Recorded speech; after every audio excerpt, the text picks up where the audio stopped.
Hey there, Drowsy Historian here. In this episode of Short and Absurd History, we're going to talk about something truly scandalous. Not war, not plague, not fire, famine, or regicide. No, something far more controversial. A tiny gold fork. Not a metaphor, not a symbol, just a fork. 2 prongs, decorative handle, used for eating fruit. And, in the eyes of the 11th century church, an instrument of vanity, blasphemy, and probable damnation. This is the story of how a single piece of tableware triggered religious outrage, moral panic, and centuries of stubborn finger food. You're about to commit fork sacrilege, so go ahead and sit back. Take a deep breath and prepare to eat with your hands, or else. You are a God-fearing, table-mannered member of polite medieval society, which means you eat like a raccoon with a noble title. There are no forks. Forks are exotic, dangerous, vaguely Eastern, and entirely unwelcome at the table. There are barely even plates. Instead, you and your dining companion, a man who bathes when the moon is right and only repents under duress, share what's called a trencher, a thick slab of stale bread that doubles as a dish. Food is piled directly on top of it. Sauces soak in, crumbs mix, and once you're done, you either eat it, give it to the poor, or leave it for the dogs. No one asks which. Knives are encouraged, mostly because they double as both utensils and weapons. Everyone brings their own. You're expected to slice your meat with one hand and steady it with the other, which naturally means you're using your fingers. Spoons exist, but they're optional and often communal. If you need to share one, try not to think about whose mouth it just left. Cleanliness is performative. You're expected to wash your hands before meals, but only as a kind of theatrical display. A servant brings a bowl and a towel. You dip your fingers in front of your host so they know you're not disgusting, or at least that you're politely disgusting. After that, you're free to dig in. Elbows off the table, no slouching, but you can absolutely wipe your greasy fingers on the tablecloth, or your tunic, or the back of someone else's tunic. It's all part of the charm. Don't lick your fingers until the meal is over. That's rude. But also, don't leave them too clean. That's suspicious. Dining, you see, is a holy act, and God gave you 10 perfect tools. You do not need more. If you bring some strange pronged implement to dinner, people will assume you are either a heretic, a foreigner, or both. The fork in this world isn't just unnecessary, it's an insult, a rejection of divine design, a threat to the greasy, pious, knife-wielding harmony of the medieval dinner table. So yes, fingers only, God is watching, but then, catastrophe. The year is 1004, and Venice is about to be scandalized in the worst possible way, through tableware. Enter Theodora Dalina, a Byzantine princess marrying into the Venetian elite. She is cultured, graceful, and, crucially, not from around here. She arrives from Constantinople with silks, jewels, and servants, but more importantly, she brings something far more dangerous to the shores of Italy: manners. At her wedding feast, surrounded by nobles, clerics, and men who still think washing vegetables makes them weak, Theodora commits an unspeakable act. She uses a fork, not a pitchfork, not a carving fork, a dainty, golden, 2-pronged utensil, specifically crafted to help her eat candied fruits without making a mess. It's delicate, decorative, civilized, horrifying. The table freezes. Here is a woman, a bride no less, refusing to touch her food like everyone else. She dares to hold a tool between her fingers, separate from the blessed ones God gave her. She does not stab her meat with a knife like a proper Christian. She does not scoop with her bare hand like a loyal wife. She lifts a piece of fruit with a tiny golden fork, and in doing so, she offends nearly every man at the table. The Venetian clergy are appalled. Among the loudest critics is St. Peter Damian, real man, real saint, possibly real overreactor. He denounces the fork as excessive delicacy, a symptom of moral decay. To him, using a fork is not just unnecessary, it is prideful, arrogant, foreign, and unnatural. God made fingers, and God doesn't make mistakes. So what is this? Rebellion? Others agree. They see the fork not just as a tool, but as a symbol of everything wrong with outsiders. Luxury, softness, feminine vanity, and cultural contamination. If you need a fork to eat fruit, what's next? A spoon for soup, a separate knife for cheese. The horrors write themselves. And so, in the eyes of the church, Theodora hasn't just used a fork. She's committed utensil heresy. A few years after the golden fork incident, Theodora Dalina falls ill. There's no clear diagnosis. This is the 11th century after all, and medicine still involves things like powdered emeralds and praying near a damp stone. Her symptoms are vague: fever, fatigue, wasting. Maybe it's dysentery, maybe tuberculosis. Maybe she simply spent too much time in a drafty palace, being fed rotten figs by sycophants. Regardless of the cause, Theodora deteriorates slowly and dies young, somewhere in her 20s, a sad ending to a short, gilded life. And the church reacts with all the compassion of a cat watching a drowning mouse. To them, this isn't just a death, it's confirmation, proof, righteous vindication. They declare that Theodora's demise is divine punishment, a holy rebuke from on high, served cold and sticky.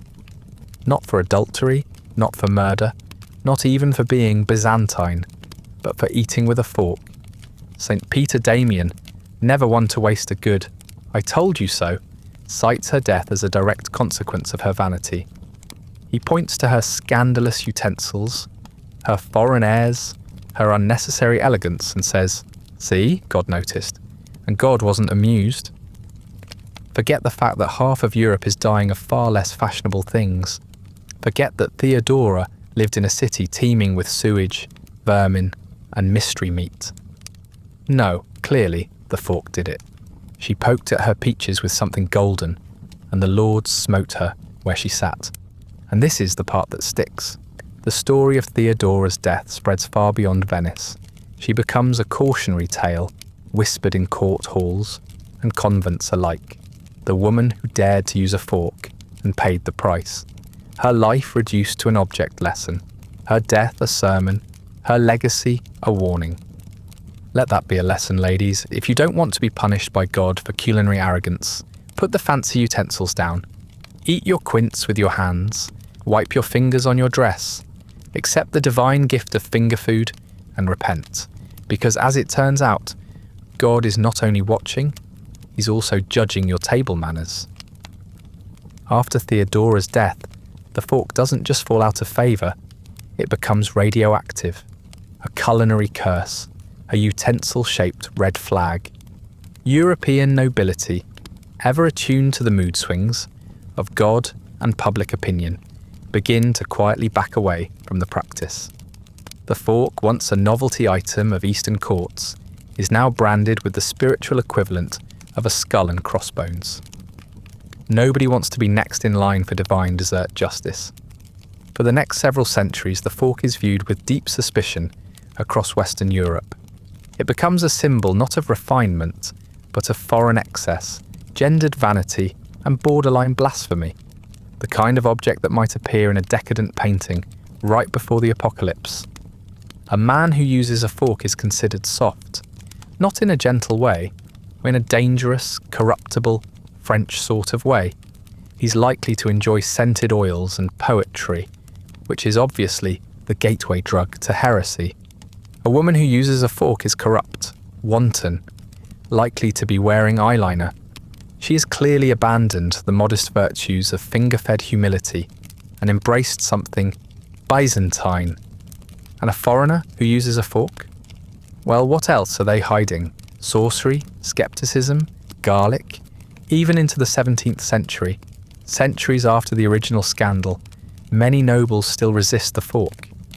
In France, Cardinal Richelieu, yes, the scheming one from the Three Musketeers, is said to have banned forks at his table, calling them effeminate. And in England, they're considered downright unmanly. A real man grips his meats with one hand and stabs it with a knife, like a God-fearing predator. No tines, no frills, just danger and chewing. Spoons acceptable, knives necessary. But a fork is pretentious.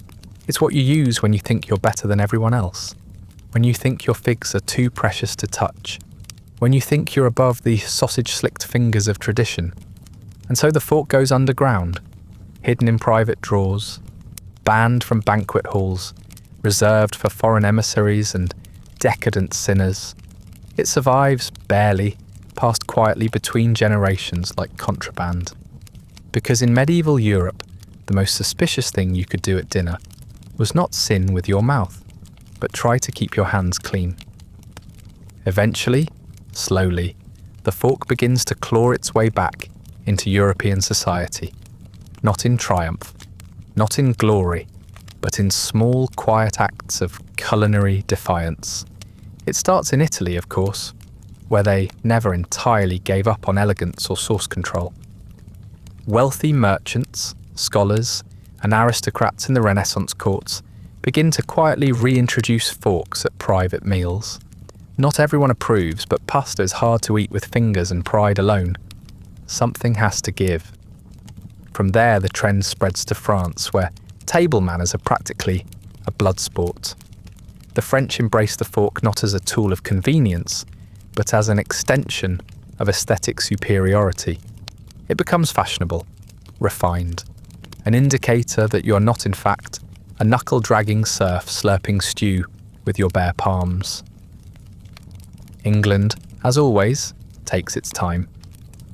Forks arrive in the 1600s, are briefly ridiculed, and then grudgingly accepted once King Charles I is spotted using one in public, which, as with all things in England, transforms a scandal into a trend.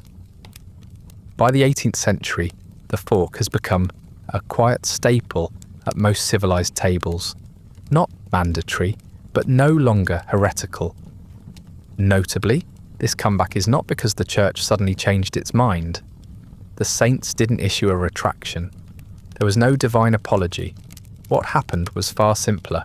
People got tired of eating soup with their hands. Practicality wins, as it always does. Eventually, the elegance of not burning your fingertips outweighs the fear of divine judgment. The sermons fade, the moral outrage dies down, the warnings go quiet, but the memory, the idea that something so small, so ordinary, once triggered such massive spiritual panic that lingers. Today, we don't think twice about forks. We twirl spaghetti, we jab at lettuce, we drop them between couch cushions and leave them rusting in office kitchen drawers. They're so ordinary now. They're invisible, but once, just once, a fork was dangerous, a symbol of rebellion, a scandal in gold, and once, it was enough to condemn a princess and nearly get civilized eating excommunicated. So the next time you sit down to eat, fork in hand, napkin folded, smug in your modern utensil confidence, remember Theodora, remember the sermons, the scandal, the righteous fury of men who looked at a gold fork and saw the downfall of Christendom, and maybe, just maybe, chew a little more reverently, or risk the wrath of St. Peter Damian and his divine finger doctrine.